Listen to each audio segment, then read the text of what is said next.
L'année 1789 marque un tournant dans l'histoire de France, une époque où l'ancien ordre s'effondre.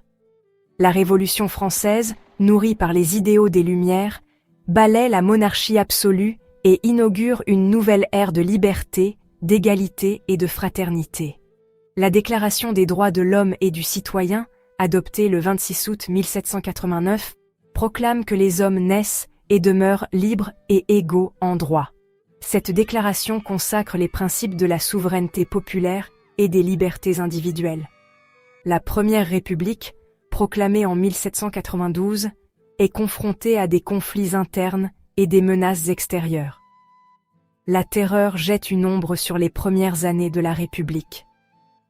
Malgré ces défis, la volonté du peuple français pour une société plus juste et équitable reste intacte. Des cendres de la monarchie émergent de puissants symboles qui incarnent l'esprit de la République française. Le drapeau tricolore, né en 1794, devient un puissant emblème d'unité nationale. La Marseillaise, un hymne vibrant composé en 1792, galvanise le peuple français pendant la Révolution. Ce chant puissant capture la ferveur d'une nation luttant pour sa liberté. Marianne, une figure féminine souvent représentée coiffée d'un bonnet phrygien, s'impose comme symbole de la République. Représentant la liberté, la raison et le triomphe de la République sur la tyrannie, l'image de Marianne orne les sceaux officiels, les pièces de monnaie et les statues.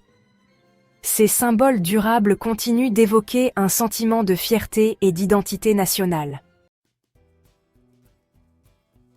Le XIXe siècle voit la consolidation des valeurs républicaines en France, marquée par des périodes de progrès et de bouleversements.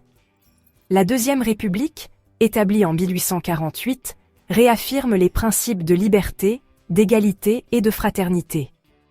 Elle instaure le suffrage universel masculin, une étape importante vers une démocratie plus inclusive.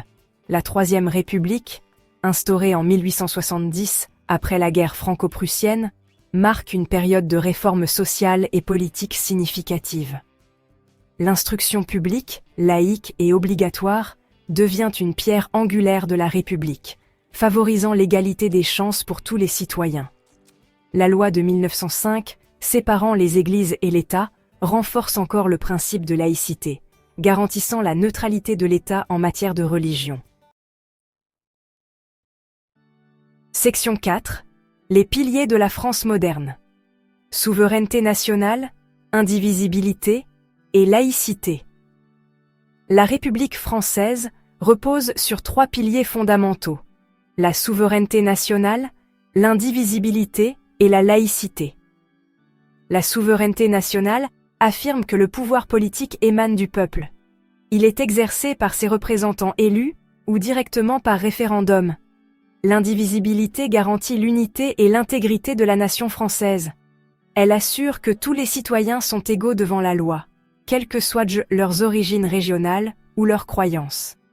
La laïcité garantit la liberté de conscience et assure la neutralité de l'État en matière de religion.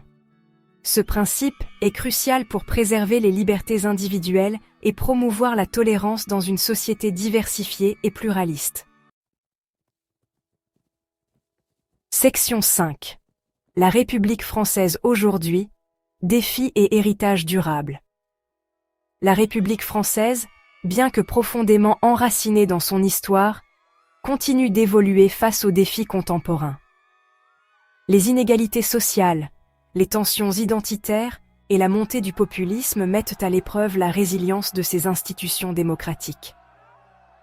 Maintenir l'unité nationale, tout en respectant les différences individuelles, exige un dialogue constant et une volonté d'adaptation aux nouvelles réalités. Malgré ces défis, l'héritage de la République française perdure. Son attachement à la liberté, à l'égalité, à la fraternité et à la laïcité continue d'inspirer les peuples du monde entier. La République ne s'acquiert pas, elle se conquiert chaque jour par le combat pour ses valeurs.